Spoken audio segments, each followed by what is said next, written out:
Now, the rest of the story.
I'm looking at changing up how the cultivator is set up. In recent years, I really haven't been all that happy with it. So how this has been set for many years now, basically from the get-go, is I have the liquid being dropped down on either side of the row, and it's attached to these front set of tines all the way across. The thing is, I actually have these pushed in typically as far as I can get them. I'm not really going for weed control anymore, and believe it or not, the majority of the dirt is being moved by the tines that are on the back two sections of these units. And I'm also missing a couple tines.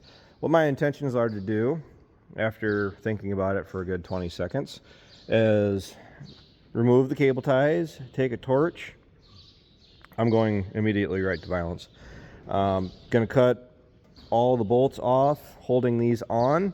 So I'll have a bunch of spare S tines, whatever. I'm gonna put one on back here where I lost one. I might have lost one over here actually. No, I did not. But I want you to take note where these hoses are coming down. They're actually dropping farther from the row than this first row, because I'm planning on leaving the tubes that all of the tines connect to. Was actually thinking about taking them off, you know, less weight, less whatever else. Not so much worried about that anymore. What I've been really struggling with is how I can get these hoses as close to the row unit, or as close to the row. But the problem is these don't really interfere with the row if they're too close. All right.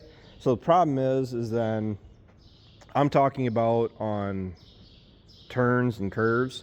What happens is then the row starts to migrate closer to these front tines, and it doesn't really allow me to make a turn without having to pick the cultivator up. And the back two rows, you know, two sets of tines, because you got, you know, 1, 2, 3 is what I mean when it comes to, you know, the different sections. These are doing the majority of the dirt work. We got the sweeps on the back. When I have it set right, the back tine does 90% of the work that I need to do, because really all I'm looking to do is move just enough dirt to cover any weeds, plants that might be coming up. It's not my goal, not why I'm out there. But what it's doing is it's rolling dirt over on top of the liquid side dress. And the way I have it set up through these rows is it actually tends to pull the hose away from the row unit. So if I go through and remove all these out, drill a hole like I did over here, and then I can loosely, that's right, these are not cinched down very tight. They're just there for moral support. That allows these hoses to actually be closer to the row, and I'm getting more return on my investment because inputs are expensive regardless of what prices are. And I want to make sure that it's going down as close to the row as possible. What I've been dealing with is right here is a prime example. When I first set this up, I had a cable tie here and a cable tie there. And the problem is, as this row unit goes up and down, that gradually starts to pull this hose down, okay? And then you get this nonsense where it's yanking it down, and ultimately how I broke one of my outside fittings. So other than I also went through, my tank was actually tilted forward on this side, so it wasn't draining out like it should. I did manage to get the bolts loosened up, tweak this ahead a little bit, so I'm done with that. I'm done with the cultivator. I cleaned it out, it's winterized, and this is just falls into one of those categories of I'm just going to go ahead and do it now and it's taken care of. Because like this year I wasn't planning on cultivating, and it went from I'm not going to hey, you probably should. So that's that. I can still do a lot of dirt work with the back rows. I actually tilt, like lengthen out that top length, so the cultivator is actually sitting in the ground like this, so the back end is actually down more, so the back tines dig in more and really churn up dirt. So personally, I don't feel like the front rows are doing anything. If you look, I have them slid in to where they're really not doing anything more than what the back units are doing behind it. So I'll have a bunch of spares. Might actually save myself from some wear and tear that we've had to deal with, and I can actually go ahead and put this thing away for another year, and that'll be that. Well, here we have the finished result. To be quite honest, I'm a lot happier with it. The only thing that's glaringly a problem is I have one of my down hoses was cut off from previous use. It just got snagged, whatever. That isn't gonna fly, but the good news is at least all of my cross lines are back up out of the way. And if you can notice, by going through and drilling a hole and then just tying them back to these tubes, it's actually putting the hoses a lot closer to the row than what I was able to accomplish by mounting them to the old tines. And I got everything put back on. I was missing I was just missing the one. As far as I'm concerned, this thing can go back in the shed till next year. I mean, the hose here is a quick, simple fix, and I don't have a hose that size that I can find, and that can be next year's problem as far as that goes. But I think I'm going to be a lot happier with it. Those front tines just really weren't benefiting me. It was just that much more I'm dragging through the ground.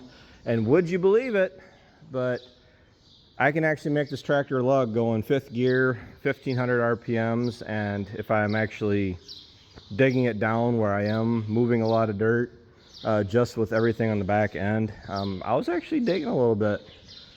So I know it's just an older 4020, but the tires are essentially new. They're 90+% tread on them. But all this unit is really meant for is in-season nitrogen. And the last time that I did a trial with it, it was corn that was no-tilled into soybean stubble that was Y-dropped later in season, and I waited as long as I could to do my trial with this. So I was trying to give it the best chance that it could, and it just turns out that, you know, you can say year and the weather, but cultivating / side dressing corn that is on soybean stubble, no-tilled into soybean stubble, that was still going to be getting, or still able to be Y-dropped in another couple weeks from the day that you do it. I would rather forego the cultivating and then just let the Y-dropping do its work. It's more of a timing of your application, because when they Y-drop, they're putting that nitrogen down when the plant is really using nitrogen and really needing it, and you can only do so much with this setup. I had a little bit of my dad's that I ran through that with the cultivator all the way up, I was just barely able to get through the plants. As in, if I would have dropped it down at all, I'd be snapping corn plants off, and that's not what I want. Also, just for the time of year that we're in, I was on the last field that I was in. The first day that I went to it, I ran for 7 hours. I was able to drop the cultivator down all the way. I mean, just dropped it down and I drove, no problem. Same field, less than 24 hours later, and I wasn't able to drop the cultivator down anymore because I was no longer able to clear the plants that were going through the cultivator. What is it? It's the time of the year where the plant is growing about 6 inches a day, so you're limited to how many acres you can really cover with a unit like this. And especially me, where I didn't come into the season planning on side dressing, so this kind of got dropped in my lap. Still able to cover just under 100 acres with it in the time that I had to do it. But I'm not trying to take out weeds. Any weeds that I'm able to take out with it is great.